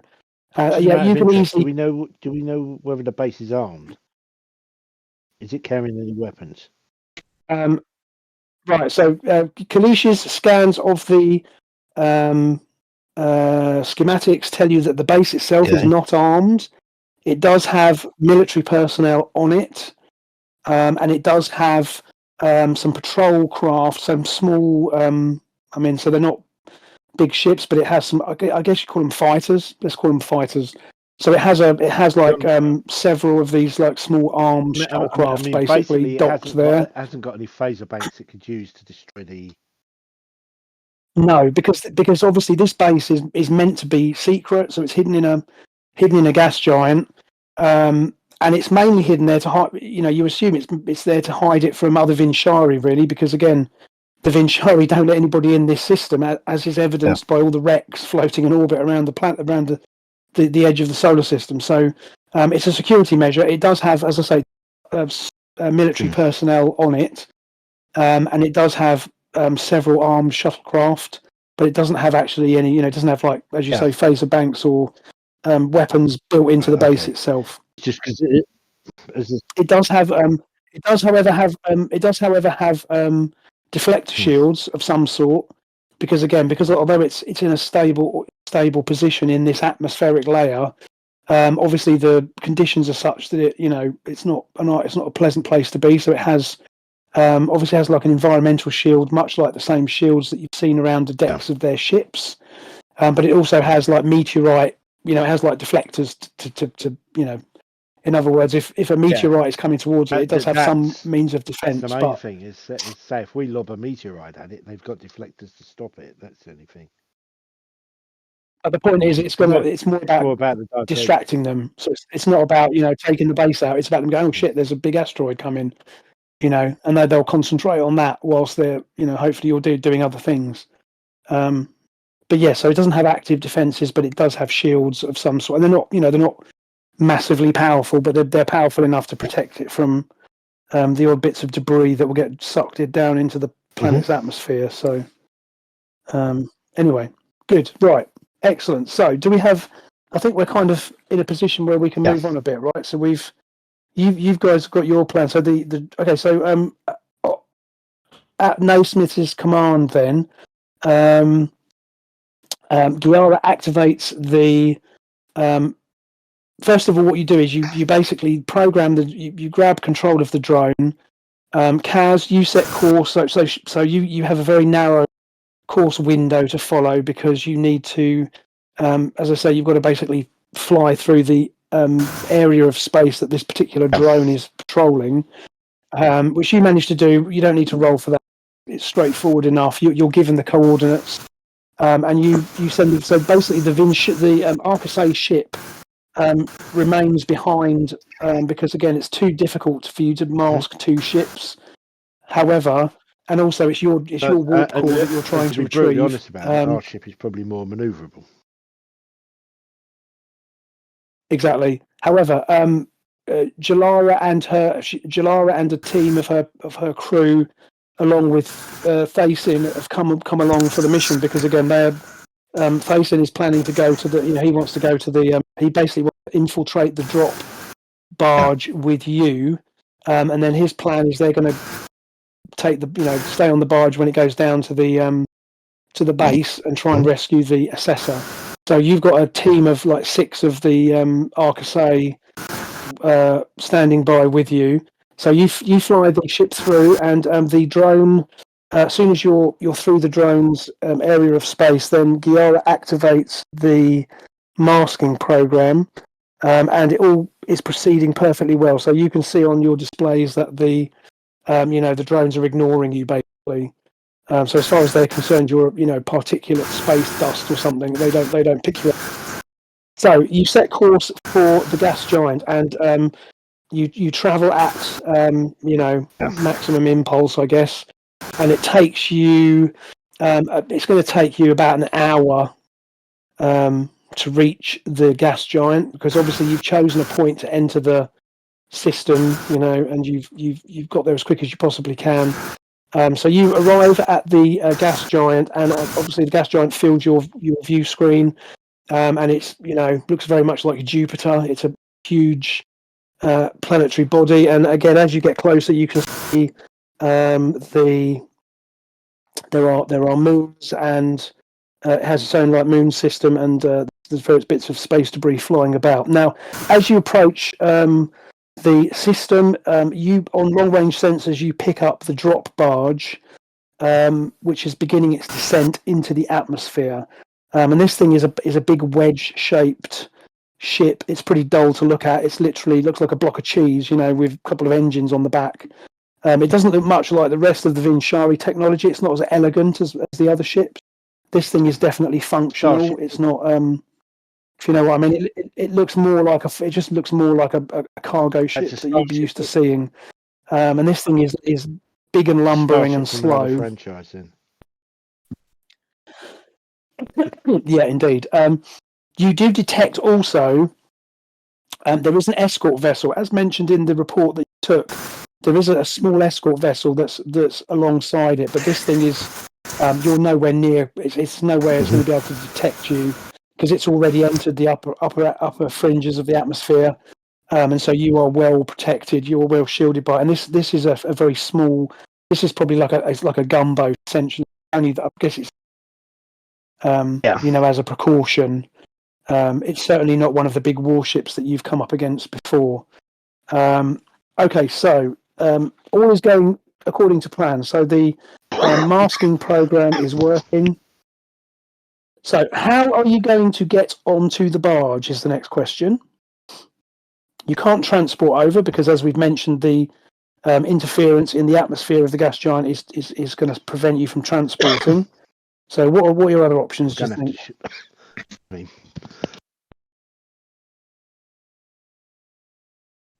Anybody fancy a spacewalk? I was thinking spacewalk and maybe harpoons. The only other option is to fire up the runabout, but that might become too obvious. But if we maybe just do I think we can go undetected if we spacewalk it, right? I think we can blast ourselves over. You know what you could do? You could do an orbital skydive. You could do like in 9. The sequence from the Star Trek 2009 with the That's what I think. You could do that sort of thing. That would be pretty awesome. Let's do it. That would be pretty awesome. Cool. We'll do that. Let's do that. Cool. Okay. Well. Okay. So there's your plan. So you all basically get yourselves kitted up. So who's going to go on this away team? I mean, again, I take it Giara's. Yeah, Kalisha's definitely going. I take it Giara's stay behind on the Vigilant to supervise the refitting of the warp core. Anyway, so she's not really up for it. Yeah. So who else wants to go on the away team then? Again, if you don't want to send your main characters, of course, you can send other supporting characters. So I totally understand if Osterhagen doesn't particularly want to go jumping out of an airlock in a spacesuit onto a moving target, but it doesn't mean you can't go along for the mission. You just pick another. You can take another character to go with. If that makes sense. Osterhagen wants to go. Okay. We admire his get up and go. What about Kaz then? Okay. So Kalish, I take it Kalisha wants to take probably a couple of security personnel as well. Yep. How big's the party so far? So far you've got yourself, you've got Osterhagen, you've got Kaz. You're going to be taking Facin, and he's got a team of 4 other of the Arcasay who are going to go along with him. Okay. But again, you're not transporting, so it doesn't really matter. You've got spacesuits for We know everybody. what the crew You can certainly give them all. They've all got We their know what own the crew environment complement suits. for So this barge is. Yeah, I was just thinking about a sort of away team size. We But know what the crew complement. I was thinking maybe taking 3.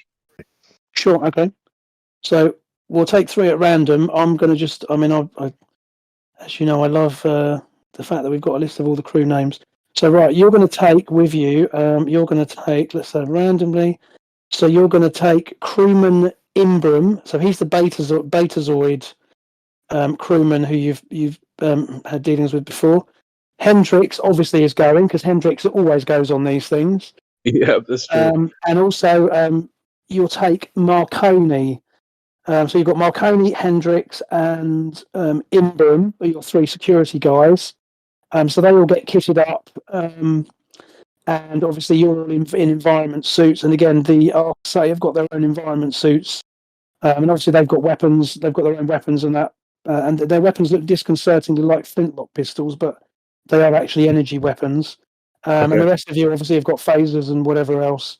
And also you're taking transporter enhancer. So each of your security team, plus each of you on the Starfleet side, take pattern enhancers, and these are basically telescoping rods that you stick down around an object to provide a transporter lock. So you probably only need 4 of them, but you're taking 6 just to in case one gets lost or damaged on the way, if that makes sense. Yeah. I wasn't going to say that. I mean, there was a risk. I'm not going to lie, but I think this is quite good. Yeah, but risk it. Some way. Well, and I can see the special effects sequence already. So, just going to say, Mike, did you want to say something? Okay, right. So, here's how we're going to play this then. So, Vigilant. So, on. So, yeah, that's right. Kalish just kicks you all out of the airlock. I make a point that I will land on my feet. Okay, of course, yeah. So, Vigilant takes a position directly above this drop barge. It's in because again, this drop barge is very slowly descending through the atmosphere. So the Vigilant takes up a position.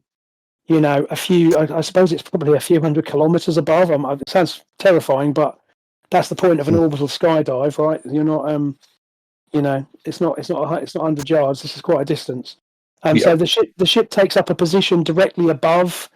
And you all kind of head to the rear hatch. We've already established the Vigilant's got this ramp that comes down, and you've got some limited guidance with your suits. They obviously have the suits have all got maneuvering thrusters built into them, but of course that's predominantly designed for operating in outer space rather than in an atmosphere. But you have some sort of control over them. And I'm assuming Kalish is probably just going to go first, right? Because of course. Oh yeah. Okay, so what we're going to do then is everybody's going to need. There is a roll to make for this, and it could go wrong. So let's just see how we get on. So, okay, so what you're going to do, Kalish, you're going to go first. So your character sheet. So the roll is going to be daring or fitness plus con, and because con is obviously because you're basically it's essentially you're maneuvering yourself. So for Kalish, your best option is going to be, to be honest, daring and fitness are both 11, so it's up to you really. However you think Kalish is going to approach it, your target is going to be a total of 14. Okay. So I'll leave that. You tell me what you want, which approach you want to take, and then off you go. Just roll your dice for me. Now we have a pool here of 2 momentum left. So obviously you get to pick if you want to spend a point of momentum on a dice as well. That's up to you. I'm not going to tell you what the difficulty is because that would be. I'll save the momentum for the other guys. Okay. I won't take daring this time. I think I'm going to take fitness this time. Not that it makes too much of a difference, but that's going to be her approach. No, that's totally fine. Yeah, target number's 14. Look at that. I don't suppose I have a focus here, do I? Not really. I mean, you've got. Actually, I tell you what. I might let you use. You've got leadership under pressure, and I think that's going to apply because Oh, the yeah. fact is you decide to step up, and you're going to show them how to do it, basically. Yeah. So Kalicia's like, "Yep, I've got this," and you just step up to the thing, and away you go. So I think, I'm going to give you a focus for that as well. Okay, doke. So, what would my under focus number be? So it would be under 3. So Con is 3. So yeah, it'd be under 3. Okay, well, I got a 4 and an 8, so 2 successes. Fantastic. Okay, so Kalish, why don't you describe it? I'll let you describe the scene. Yeah. Okay. Well, she probably gets her gear on before everyone else does. She waits for the moment that the last person has got their gear on. So she's just made sure everyone's got their gear on. The moment it is, she's gone. And she does it as though she's done it 1,000 times before. And she probably has in like holodeck simulations, but she probably hasn't in reality. Fantastic. Yeah, I picture her stepping backwards over the lip just with two fingers up each of them as she falls out backwards. Anyway, yeah, okay, so she just, exactly, confidently, literally just steps off and off she goes. Who's going to go next then? So Kaz, right, over to you. So again, daring. So your choices are daring or fitness combined with con. So your con should be easy because you've got 5, I've I think, got in 4, con. so I'll 4. take daring, which is higher. That's 10. Okay, and have you got any focuses that you can sell me on? No focuses, but I've got cat-like reflexes, which I'm gonna push. Because that's okay. Well, I think what we're in this situation, then what we'll say is, I'll let you re-roll a d20 if you so if one of your d20s doesn't give you a success, I'll let you re-roll that as part of your cat-like Do you also have 9 lives? Go for it. Well, she did have 9. She got about 6 now. Walk up to the edge of the ramp and just leap off the edge of the ramp, doing the twist as I go. Perfect. So what did you roll? I've got to give it a thing. So it was no focuses, is there? So not really. Just tell me what successes you get. Nice. There we go. Yep. 2 and a 1. I got a 3. I forgot you were rolling now. Oh, okay. So that's great. So that's 3 successes. Okay, perfect. Well, okay, yeah. Okay, so you also nail it for now. Right. Okay. So Osterhagen, over to you. Daring and fitness. I'm going to first of all strap on my Series 300 GoPro to the top of my helmet. Yeah. Daring and so, daring or fitness and con are your choices. I can't imagine you've got any focuses that would apply in this situation, but task roll is 2 or 1. 2. 2 dice you're rolling, and we're going to go with boom. Okay, good enough. Cool. Right. Okay, so you go. So next, basically, I'm going to just roll quickly for the other guys. So for Thason,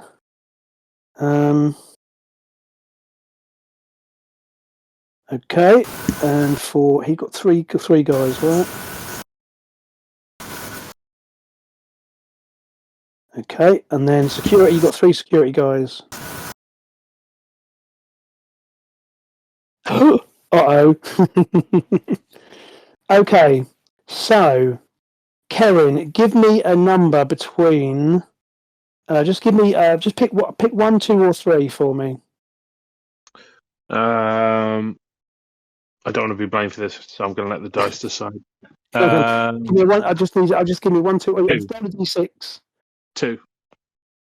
Okay, so I'll do that. So Hendrix has got a bit of a problem here. No. She's rolled a complication there. So the way let's just visualize this. So basically, from the point of view of the camera, obviously Kalish, Kaz, etc., have all stepped up and jumped off to, with varying degrees of confidence. And you're all in a sort of skydiving attitude. In other words, face forward, arms and legs dramatic music behind playing you in the background. Exactly. Your maneuvering thrusters on the suits give you a little bit of control, not a lot, given that you're in atmosphere, but it gives you a little bit of momentum. But the majority of you manage to you all kind of in you're kind of all in formation, because you've all kind of stepped up and gone out. And again, even the Arcasei are all cool, and they are as you approach the top of the barge. This thing's a large target as well. This barge is pretty big. So Kalish, as you are, you kind of pick up momentum, and then as you approach, you deploy your drop shoot, which brings you to land, and you basically drop a controlled landing on top of the ship effectively. And you just kind of you push a button on your suit, and it kind of pulls the chute into the suit. Again, it's on the back of the suit, so it's sort of, once you've landed, you push a button and it just pulls the chute back in. And one by one, the rest of your team deploy. So Kaz, of course, lands on her feet. Similarly, Osterhagen comes down surprisingly gracefully, and again, the rest of the team are kind of coming down as you follow. As the security guards and so on drop down, you all pull weapons, and kind of effect a perimeter on top of this ship. There's no evidence that you've been detected, because you've timed this to go through this window of opportunity. And so there's, even if their sensors could penetrate the atmosphere, they wouldn't be able to see it coming. And also, you're very small targets. So you've arrived undetected. Now, Hendrix has a problem. It appears that her suit has malfunctioned, and her drogue chute is not deploying properly. So you see her. She's the last one to come out. She was the last one out of the ship. And you notice that you're sort of watching your team come down, and you see that she's not slowing, and her chute pops, but it doesn't actually deploy fully. Hendrix back to the ship now. I don't think the transport is going to reach her. So I'm going to make a roll for her, and this could be do or die, I'm afraid. Because this is pretty bad, and I could just fudge it, but I feel it would be a bit of a cheat to not have some consequence here. So hold on a minute. Oh, lucky. Right, so she's rolled a 1 there, which that's like a critical success. Okay. So at the last minute, Hendrix, you see that she struggles. As she's plummeting towards the ship, she's struggling in midair, and she manages at the last minute to unravel her chute, which has become tangled. And she rolls, and she basically begins to decelerate. But you can see that she comes down. She hits the deck at quite a speed, and you feel like you can hear a crack from where you are, even through your spacesuits. And she, although she manages to sort of tuck and roll as she lands, it's clear that she's obviously injured herself. And as you kind of rush over to her, and she sort of winces as she tries to. She goes up. So I think I've broken my ankle. I'm sorry. I'm such an idiot. But she goes, I can still hold a weapon, and she's obviously injured us. Like I say, she's probably broken her ankle, or at the very least, got first aid. Sprained it. Okay, so why don't you make a first aid roll for me? Let's see whether you can. So basically, what would that be? Oh, so roll. Okay, so roll. That would probably be. Well, it would probably be. I would say probably. Using the medicine, So it'd be wouldn't it? reason, I think. No, it'd be control and medicine at the time, with a focus of first aid. So try that and see if you can that get is success. what, If you can get success, then 2 rolls. what's your control is 11. and what's your medicine? Right, so that is Right, so 13 then. 2. That'll be 2 dice. Okay, 1 success. All right, good. Okay, so what you do is you basically you scan her ankle, and she has actually fractured it. And you haven't really got the equipment to fix it permanently. But what you do is you kind of quickly rig up a splint or a brace. Obviously, her suit, the environment suit, gives some support because obviously they're quite contained. And but yeah, so she's going to be a bit of a liar. But what you can do is you can probably get her inside, and then she can probably once the pattern enhancers are in place. Obviously, once you've beamed the warp core back, you can get her beamed back to the ship as well. But she can walk with some assistance. Put it that also way. fill her full of painkillers. The alternative would have been a lot worse. If she hadn't made that wrong, that would have been bad. So okay, so right, Kalush. So you've got command of this landing party, because this is a tactical situation. So I think you're going to take the lead here. And as I say, you've managed to drop onto the ship within the and you've still got a couple of minutes to go before this window of opportunity opens up, because again you've got 4 to 5 minutes when the sensors of the station and the barge and the communications are going to be blocked.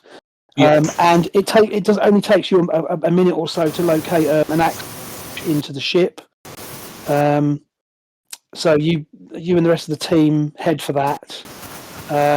And I think that's probably where we're going to stop it, guys, because it's nearly 10 o'clock. and I don't want to get into a whole scene. To me. This seems rather all poetic. Yeah, those bastards. They boarded our ship to steal How do you the mean? warp core. We've now boarded theirs to steal it back. Ah, yes, indeed. There you go. Yes, indeed. So I think we're gonna wrap it up there, because, like I say, I don't want to go into a whole big scene and then have to wrap it short. I think so. That's a good point to stop it. So you are on top of this drop ship, just about to basically gain access to it. So has anybody got anything they'd like to mention just before we wrap up? Not like I think. It's been good. Oh, great. I'm glad to hear that. Thank you. And I should probably say apologies for any strange noises my end. Good stuff. Partway through, I had a small child arrive in the bedroom and climb into bed next to me, go to sleep, and proceed to make all manner of noises in his sleep. So it's been charming. So that was Mike. Sorry, I thought that was just Mike. You're welcome. Anyway, okay, thank you all. That's great. So as I say, I will pick this up next time, and we will talk about Alex and getting him sorted out as well. So I think we'll talk about how to best integrate him.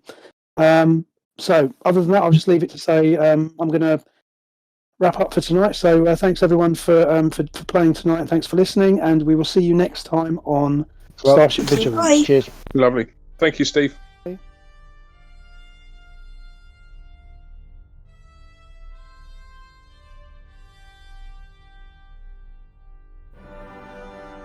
Thank you for listening to this episode of Starship Vigilant. Kaz was played by Mike. David Osterhagen was played by Kevin. Kalish was played by Kerin. Our music is Fanfare for Space by Kevin MacLeod, which is licensed under a Creative Commons license. See you next time.